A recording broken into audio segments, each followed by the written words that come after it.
Oh, I just come out of the farm today. I just driven into the gate, and you can see the road and tree line, but we're fairly foggy. Lots of moisture around this cool morning. It's about 7 degrees this morning. You just make out the dam. Oh, isn't that nice? Bit of moisture. Won't even have to water, this much moisture in the air. How's it going, guys? You'll have to excuse the truck running in the background, just charging the battery. I thought I'd give you a garlic update, and just a few thoughts on the two different types of varieties, and a bit more of a look into why and what we did. So this stuff here that you can see is Roy's Purple. It's a little bit patchy. It's hard to see. It's about a month behind the Glen Large and the other Roy's Purple that I planted. But this one we used wood chip on, and it's going great. There's an odd weed on the side of it, amongst it sometimes, but that's all right. We like weeds here. But all in all, there's no way the weeds are going to take over this stuff, and it seems to be growing really well. A lot better strike rate than the other side, but we had plastic issues and whatnot. We had the weed gunnel on this side over here. Very good product, but just not, we don't have a proper layer for the plastic or anything like that, so it just didn't work. The wind got under it, and to be honest, it doesn't go with our way of farming. Well, I just had it there. I was trying to save a bit of money, a bit of time. That's why this side's real patchy. You'll have to excuse the weeds on this side, because we had plastic on this one. I did the other side, and yeah, it takes time to get wood chip, unless you buy it, of course. Self-seeded tomato there, and yeah, we've cleaned up. And again, this side's the Roy's Purple down the bottom, and then from the stick you can see a definite change in the different varieties. So this top half is Glen Large. Strike rate's just about 100%, and this other stuff amongst with the plastic, but even the side that we didn't have the plastic over here, it's just, yeah, not as good. Something you can plan for if we get big bulbs, but time will tell. Time will tell. And from last year's market garden that we were doing, there's lettuce everywhere. The old ducks in the distance flying off, love it. It'll keep us in lettuce for a while. That's alright. We're just leaving it. It's not bothering the garlic at all. If anything, it's a bit of a ground cover. And these small weeds that we have, when we get a bit more wood chip, we'll just cover them. That'll be fine. They'll disintegrate into the ground. But all in all, it's going really well. Really good crop this year. Yeah, we got the electric fence on. Excuse the bit I haven't mowed down yet. Haven't got there. But there you go. There's a bit of a garlic update. Some of my thoughts on the two different varieties, the Roy's Purple. Just a quick update on that, guys. It's a few thoughts on the Roy's Purple and the Glen Large and the difference. So we shall see. We got three different types here. The Roy's Purple, some Russian or elephant garlic, or not entirely sure. It's meant to be Glen Large, but it's a lot bigger. Could just be someone who really grew it really well before me. But yeah, we got the three different types, and some good news to come. We picked up some turmeric, two different types. The red, which is the orange stuff you see in the shop, and a yellow one, which is more for cooking. We'll show you the process. We'll actually show you the whole process as we do it. And good afternoon, YouTube. I'll show you. I actually just want to share a few thoughts on our new watering system, how it's going. Our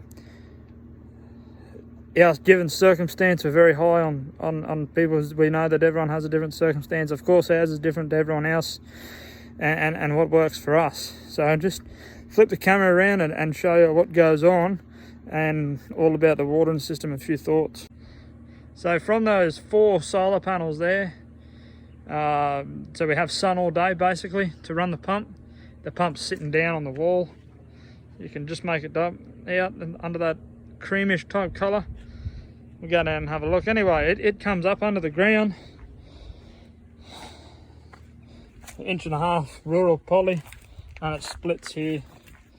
I can run this whole acre off my solar pump at a time, but I like to know that one side's watered and the other, so we turn this side off, turn that off, and there we go, and it goes obviously out each distribution line and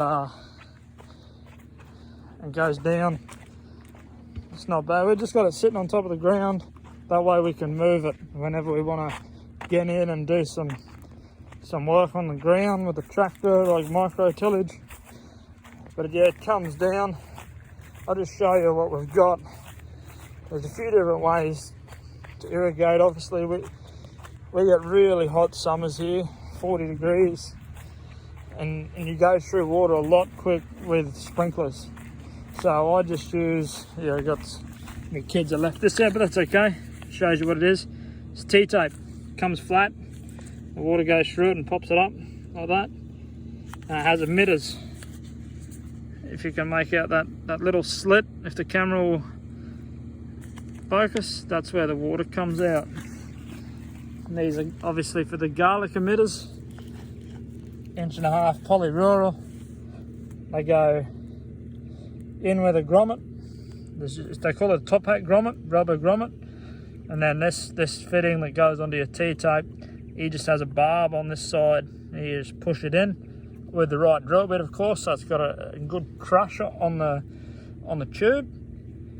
And this T-tape for us here in Australia, it's about $300-ish a roll, depending on your spacing, your wall thickness. You can get all different types of options, but pretty much we'll roll this back up onto this main line here, and it'll be good to go again. We can move it out of the way and work on the land. And if we damage it, it's not that big a deal. It should last a few seasons. Typically in a commercial setting, they use it and then rip it up and burn it, which is not very good. So for the little bit of plastic we like, we'll use it as much as we possibly can. So this here is the solar panels. I had a solar pump originally. It wasn't right for application, so I had a frame. I just cut the frame in half, made it so that I could fit the 4 on. Now these are 2 panels connected to each other, and then the 2 panels go down to the pump underground. Got a on-off switch there, and yeah, it works fine. Great. I can plug in more panels, but for what I need for this application right at this very second, the 4 is fine. So 2 panels powering the pump at any time, and when the 4 panels do power the pump, because obviously when the sun's right over the top, both 4 will have power. The motor on the pump and the control and everything sorts it all out, so it gets as much juice as it needs. Hopefully we're out of the sun there. We'll go down and we'll have a look at the brains of the pump, why I took that type of pump, some options that I have in the future, and show you my sea kelp Venturi fertilizer contraption that I have. Yeah. Alright, so from the solar panels up there, I got underground power. It pops out of the ground here. It pops out of the ground because I have a plug there, and we can get it out the road or anything. Mowing, the property owners are still building the spillway, and we just got it. It just comes along, and you can see I run out of conduit, but it still works down to the pump. Alright, so here's the pump. It's a DC motor, and it runs a positive displacement pump. And the reason I chose this pump is because, given circumstance, we do not live here. So if the pump runs out of water or anything like that, the pump can just run and run and run and run, and it will not destroy the pump. Worst case that'll happen is just the diaphragm inside it will blow up, and it's $100 or so to get the kit to rebuild it.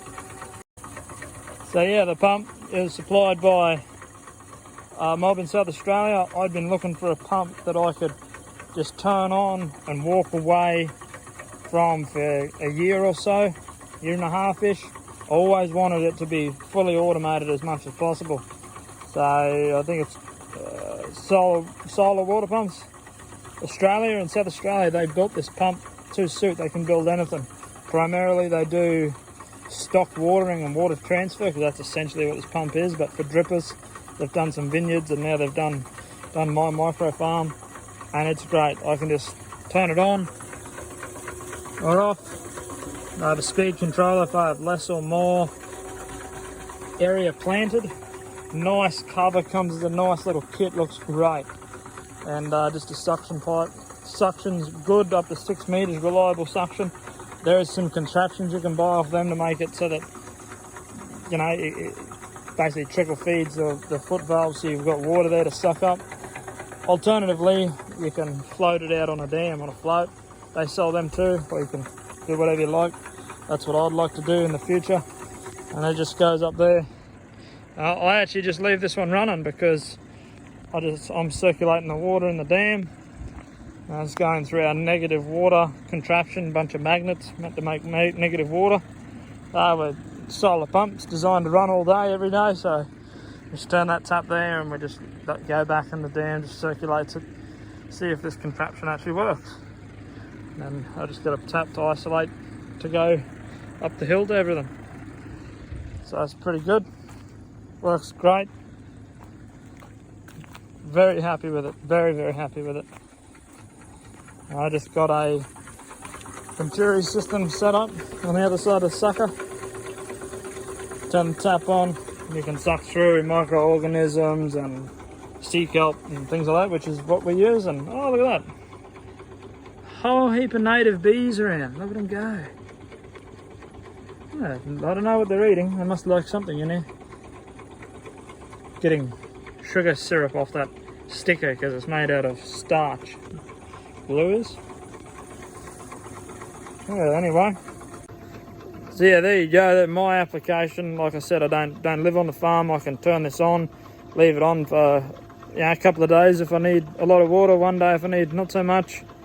Whichever, it means that I don't have to come out twice a day in the summer when we're up around our 40 degrees. I just turn it on, and if it rains, well, the pump stops basically. No sun, no pump. And yeah, I could just circulate it back in the dam. That's fine. It's helping both the landlord, Mr. Brett, and me with the negative ion water. And yeah, like I said, we don't have to come out. We had a firefighter. We were coming out at least 2 times a day.